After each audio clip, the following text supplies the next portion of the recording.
अस्सलाम वालेकुम dear friends, कैसे हैं आप सब। उम्मीद है आप सब खैरियत से होंगे और हम भी अल्हम्दुलिल्लाह ठीक ठाक हैं। और आज था संडे और सुबह से ही संडे को कुछ स्पेशल बनाने की तैयारियां हो रही थी। और मैं बना रही हूँ बल वाले पराठे बच्चों के लिए। और यकीन माने ये आटा मैं 2-3 महीने पहले लाई थी, वाइट वाला। तो वैसे तो मैं चक्की आटा इस्तेमाल करती हूँ, लेकिन ये वाइट वाले पराठे बहुत ही मज़े के इससे बनते हैं। लेकिन मेरे बेटे को जो यरकान हो गया था, तो उसमें ऑयल वगैरह ज़्यादा खाना नहीं होता, तो मैंने इसको सीधा फ्रिज में रख दिया। और पराठे और ऑयल का इस्तेमाल बिल्कुल ख़त्म हो गया था हमारे घर से। फिर अल्हम्दुलिल्लाह अब थोड़ा बेहतर हुआ है, तो मैंने कहा चलो अब ज़रा मौसम भी बदल रहा है, तो मैं इसको इन बच्चों को आज थोड़ा सा कोई ख़ास पराठा बना देती हूँ। तो ये जो लच्छे वाले से पराठे होते हैं ना, तो इसमें इस तरह चमचा हिलाते रहें तो इसमें बड़े मज़े के बल बन जाते हैं बहुत ही, और जायका ही इसका चेंज होता है। तो बस बच्चों की संडे स्पेशल बनाते बनाते ये है कि ज़रा टाइम ज़्यादा लग जाता है नाश्ता बनाने पर भी। और बस दिन शुरू हो जाता है और काफ़ी काम चल पड़ते हैं। ये मैंने आलू बॉईल करने रख दिए थे। वैसे मैं आलू पील करके बॉईल करने रखती हूँ, लेकिन आज मैंने साबुत ही रख दी क्योंकि मेरे पास और बहुत काम थे करने के लिए। तो साथ मैंने रेड किडनी बीन्स कल बॉईल किए थे, तो वो पकाने की तैयारी करी थी। साथ में मैंने वाइट राइस बनाए थे इसके। तो बस इधर उधर उधर वॉशिंग मशीन से कपड़े निकालती थी और इधर बाहर से जगह धो रही थी, साथ में ये भी काम हो रहा था। मतलब एक, वो कहते हैं ना, एक औरत के पास लगता है कि कोई 10-12 हाथ होते हैं। तो इधर भागो उधर भागो, तो करते कराते साथ साथ छोटी बेटी से सबक भी सुन रही थी। और वो भी है ना, बिल्कुल अपने पढ़ाई पर तवज्जो नहीं देती जब तक मैं ना हूँ। फिर बैठकर कार्टून्स देखने शुरू कर देती है, फिर मैं जाती हूँ, फिर उससे सुनती हूँ। तो बच्चों को डांटना भी पड़ता है साथ साथ, वरना काबू नहीं आते। तो बस ये मैंने फिर कटलेट्स बना लिए थे शाम के लिए। और शाम के लिए बस बच्चे स्कूल जाते हैं, कॉलेजेस जाते हैं, तो शाम को ज़रा मैं एक फ़ैमिली टाइम के तौर पर बनाती हूँ, कभी शामी कभी कटलेट्स। तो कुछ ना कुछ इस तरह की चीज़ मैं बना लेती हूँ ताकि बच्चे ज़रा खुश हो जाते हैं। पढ़ाई के दरमियान उनको मैं थोड़ी सी ब्रेक दे देती हूँ, तो फिर वो ज़रा थोड़ा सा कुछ छोटा मोटा ड्रामा देख लेंगे आधा घंटे की, और थोड़ा सा चाय वाय पी लेते हैं। तो बहुत ही मज़े के कटलेट्स बने थे। मैंने बहुत ही कम मसाले डाले थे, ज़ीरा और। अच्छा, फिर ये हम गए थे अम्मी के घर, और ये जुम्मे की प्रेयर हो रही थी, तो मैं गाड़ी में ही थी और मेरे हस्बैंड और मेरा बेटा चले गया था, मस्जिद चले गए थे जुम्मे की नमाज़ अदा करने के लिए, क्योंकि हम अम्मी के घर जा रहे थे। अम्मी के घर एक वो था, फातिहा थी, तो उन्होंने कलाम इलाही, मतलब उनको क्या कहते हैं, आयत करीमा का ख़त्म किया था। तो वो तकरीबन 1.25 लाख मरतबा पढ़ा जाता है। तो फिर अम्मी ने देग वगैरह बनाई थी, तो फिर हम भी चले गए वहाँ पर। अम्मी ने बहुत इंसिस्ट किया कि आ जाओ आ जाओ, और जहाँ पर दुआ हो वहाँ पर तो ज़रूर जाना चाहिए, और अम्मी के घर तो ऐसे भी इंसान ज़रूर ही जाता है, अम्मी बुलाएं या ना बुलाएं। तो बस ये हम डाल रहे हैं चावल, और बड़े मज़े के चावल थे, और साथ में चपली कबाब थे और कोफ्ते थे।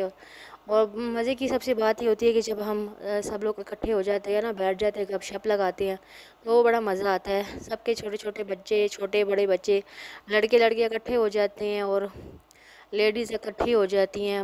और मेरी छोटी की बहन की बेटी है, वो बहुत ही छोटी है, साल की बेबी नहीं है। तो वो यकीन माने, वो उसको समझ ही नहीं आती कि मेरी माँ कौन है।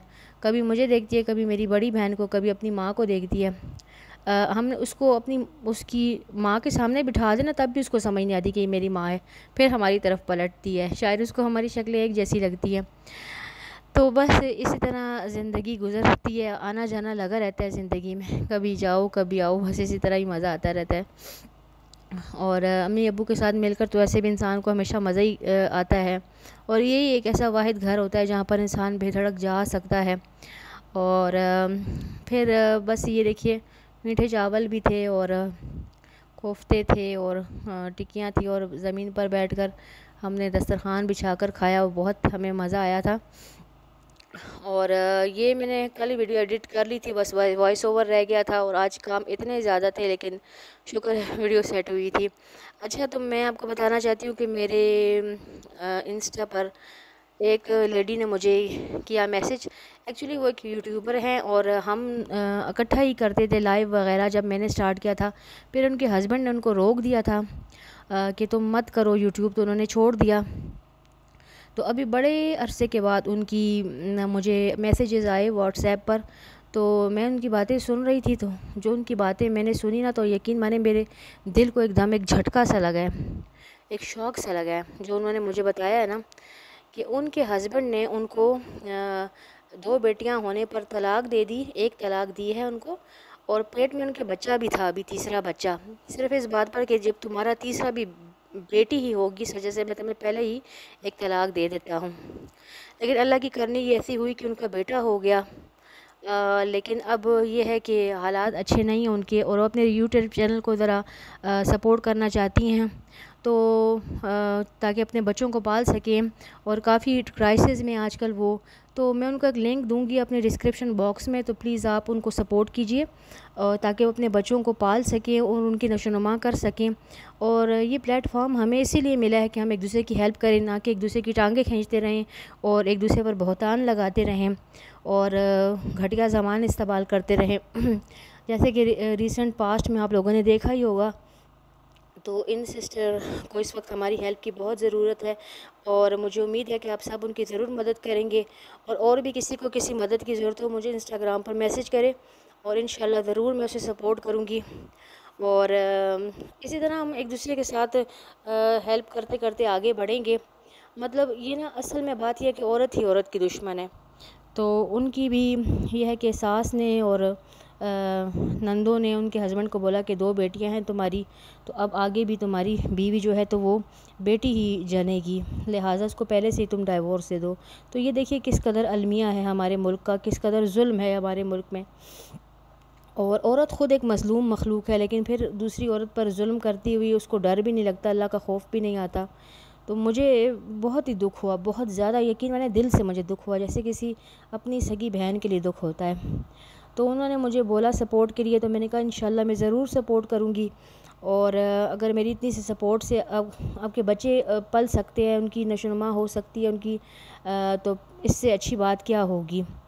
तो बस इसी तरह आप लोगों को भी चाहिए कि एक दूसरे की हेल्प करते रहें, और गरूर और तकब्बर में बैठकर और एक दूसरे की हेल्प करना ना छोड़ें, क्योंकि अगर हमें एक अच्छा सा प्लेटफॉर्म मिल ही गया है, तो ये सिर्फ़ इसलिए नहीं है कि हम अपने आप को ही वो करते रहें, अपना ही फ़ायदा सोचते रहें, मगर जब हम एक दूसरे का फ़ायदा सोचते हैं तो इससे हम सबको ही फ़ायदा होता है।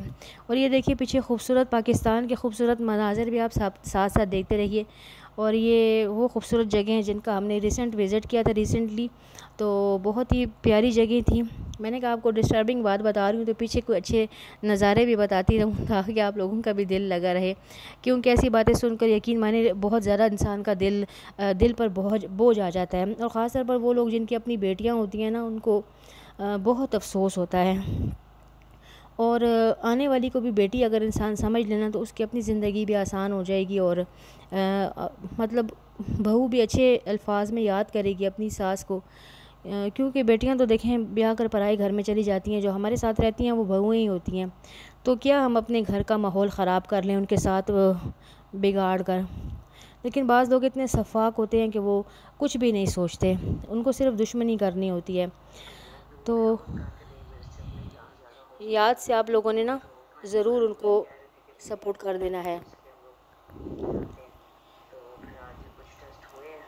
तो चलें इंशाल्लाह फिर आपसे मिलूँगी अगली वीडियो में, तब तक के लिए अल्लाह हाफ़िज़।